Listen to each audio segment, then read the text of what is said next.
ધારાસભ્ય સુધીરભાઈ વાઘાણી દ્વારા મોટા ખુટવડા ખાતે રોશકી નદીના તૂટી ગયેલા બંને પુલોનું રૂબરૂ નિરીક્ષણ કરી તાત્કાલિક બાંધકામના આદેશ આપ્યા. ભાવનગર જિલ્લાના મહુવા તાલુકામાં આવેલા મોટા ખુટવડા અને આસપાસના વિસ્તારોમાં તાજેતરના ભારે વરસાદે ભારે નુકસાન પહોંચાડ્યું છે. રોજકી અને માલણ નદીમાં આવેલા પૂરના કારણે મોટા ખુટવડાથી કૃષ્ણપુર તથા બોરડી ગામને જોડતા રોડ પરના બંને પુલો તૂટી જતા વિસ્તારના લોકો માટે પરિવહન વ્યવસ્થા સંપૂર્ણ રીતે ઠપ થઈ ગઈ હતી.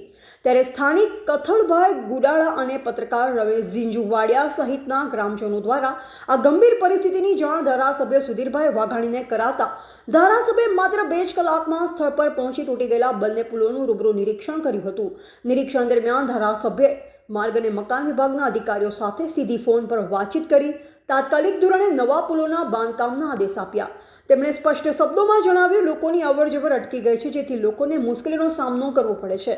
જેથી બંને પુલોની તાત્કાલિક કામગીરી હાથ ધરી નવા પુલો તૈયાર કરવામાં આવે તેવી રજૂઆત કરવામાં આવી.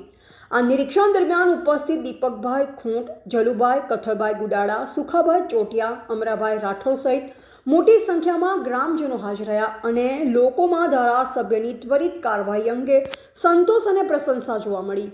ધ ગુજરાત લાઈવ ન્યૂઝ સાથે અશ્વિન ચાવડા, મહુવા.